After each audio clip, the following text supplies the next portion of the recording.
नमस्कार, मैं हूं सच्चिदानंद वशिष्ठ। सज्जनों, एक ऐसा विषय में लेकर के आया हूं जो आपके लिए बहुत ही लाभदायी है, महत्वपूर्ण है और आपको जगाने वाला है।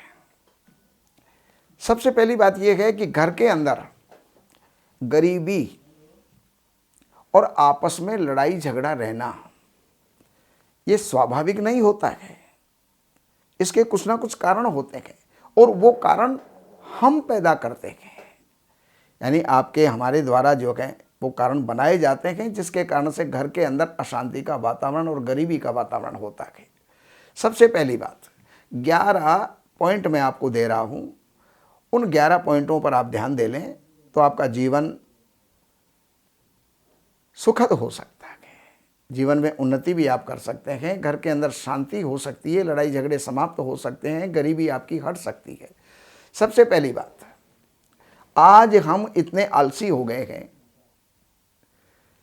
कि सुबह जहां एक नियम था 4 बजे उठने का, 5 बजे उठने का, वो सब नियम चले गए। अब हम मनमाने ढंग से सुबह उठते हैं, 8 भी बज जाते हैं, 9 भी बज जाते हैं, 10 भी बज जाते हैं। अगर भूख ना लगे और अगर पाखाना ना जाना हो, यूरिनल ना जाना हो, तो हम सोते ही रहेंगे। तो ये एक गरीबी का मुख्य कारण है। सूर्योदय के समय या सूर्योदय से पहले अगर हमारे सोते हुए सूर्योदय जो है हो जाता है तो वो हमारे लिए अभिशाप का कारण होता है। अगर कोई बड़ा आदमी आ रहा है तो उसके लिए सत्कार के लिए हमें दरवाजे पे खड़ा मिलना चाहिए। तो उसी तरह से जब सूर्योदय हो तो उस समय से पहले पहले हम स्नान ध्यान करके सूर्य को का स्वागत करने के लिए अर्घ लेकर के हमें दरवाजे पर खड़ा होना चाहिए। ये पहला कारण।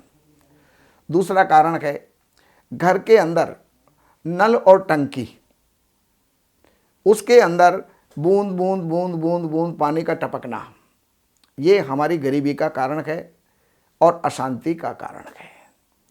तीसरा कारण है, जो घर में जितने भी इलेक्ट्रिक साधन होते हैं, सामान होता है, ज़रा सा कुछ ख़राब हो गया, हमने उसको पटक दिया, दूसरा ले आए, फिर सोचते हैं इसको सुधरवा लेंगे, कहीं काम में आ जाएगा, कहीं ये हो जाएगा, कहीं वो हो जाएगा। तो गलत जो है बिगड़े हुए इलेक्ट्रिक सामान को, ख़राब हुए इलेक्ट्रिक सामान को घर के अंदर हम रखते हैं, ये हमारी गरीबी का कारण है। हम सोचते तो ये हैं हमारा आगे भविष्य में पैसा बचेगा, कहीं ना कहीं ये चीज़ काम आएंगी, लेकिन ऐसी चीज़ें तुरंत उसको निष्कासित करो। सूर्यास्त के समय पर जब सूर्य अस्त हो रहा हो, दूध, दही और पैसा और नमक, ये किसी को भी उधार देना, जैसे किसी को दूध दे रहे हो, कोई पड़ोसन आ गई, आज हमारे दूध नहीं आया, बच्चा रो रहा है, तो उस समय अगर दूध मांगे तो संध्या के समय मत दीजिए, उस समय को पार होने दीजिए, उसके बाद में दीजिएगा। दही कोई जामन के लिए मांग रहा है, रात में मत दीजिएगा। पैसा कोई संध्या के समय पर मांग रहा है, मत दीजिए, वो आएगा नहीं, गरीबी का आपका कारण बनेगा। और अब आगे और कारण बताता हूं। गुरुवार के दिन यानी बृहस्पतिवार के दिन, मंगलवार के दिन, एकादशी के दिन बाल कटवाना, शेविंग करना, नाखून काटना, ये जो है गरीबी के कारण होते हैं। टूटी चप्पल जूतों को जो है संजो करके रखना, इसको टाँका लगवा लेंगे, पहन लेंगे, तो तुरंत उसको टाँका लगवाइए, उपयोग में लाइए, वरना तुरंत उसको निष्कासित कीजिए, बाहर डालिए, उसको किसी गरीब को दे दीजिए, जिसके काम आ सके उसको दे दीजिएगा। और एक हमारे अंदर एक आदत और होती है, जो भी कपड़े पुराने हो गए तो पुराने कपड़ों की पोटली बना करके घर में पटक देते हैं, क्या पता कौन सी चीज़ कब काम आ जाएगी, लेकिन वो दरिद्रता का लक्षण है, निशानी है, तो उसको भी आप घर से निष्कासित कीजिए।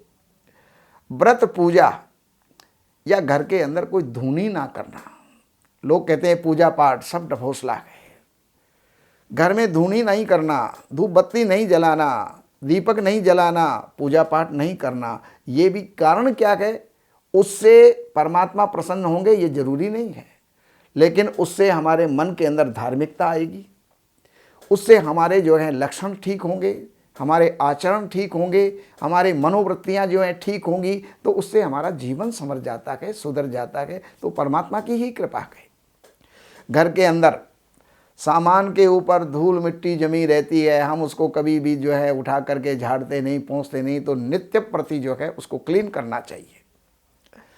रात भर कपड़ों को जो है बाहर छोड़ना, आटा गूंथ करके और उसका लोथा बना करके, गोला बना करके और उसको रखना, ये गरीबी का कारण है, घर में झगड़ों का कारण है। और अब आखिरी कारण मैं आपको बता रहा हूँ, दरवाजे के ऊपर खिड़कियों में जब भी उसको बंद करते हैं, खोलते हैं, दरवाज़ा है, खिड़की है, वो चरमराती है, चर चर की उसमें जो है एक अजीब सी आवाज़ आती है। ये भी घर के अंदर दरिद्रता का कारण होती है और अशांति का कारण, लड़ाई झगड़ों का कारण होता है। तो इनको जो है आप सुधारिएगा और अपने जीवन को सुखमय आप बनाइएगा। बाकी और भी आपको कोई जानकारियों की आवश्यकता है, वो ज्योतिष से संबंधित है, वास्तु से संबंधित है, इन नंबरों के ऊपर आप संपर्क करके कार्यालय से अपॉइंटमेंट लेकर के और फिर जो है कार्यालय की सेवाएं अर्पण करके आप जानकारी प्राप्त कर सकते हैं। लेकिन एक बात बताऊं सज्जनों, जितने फोन हमारे पास आते हैं 90% फोन स्वार्थी लोगों के आते हैं। वो चाहते हैं जानकारी तो हम ले लें, लेकिन हमें सेवा ना करनी पड़े, कुछ अर्पण ना करना पड़े।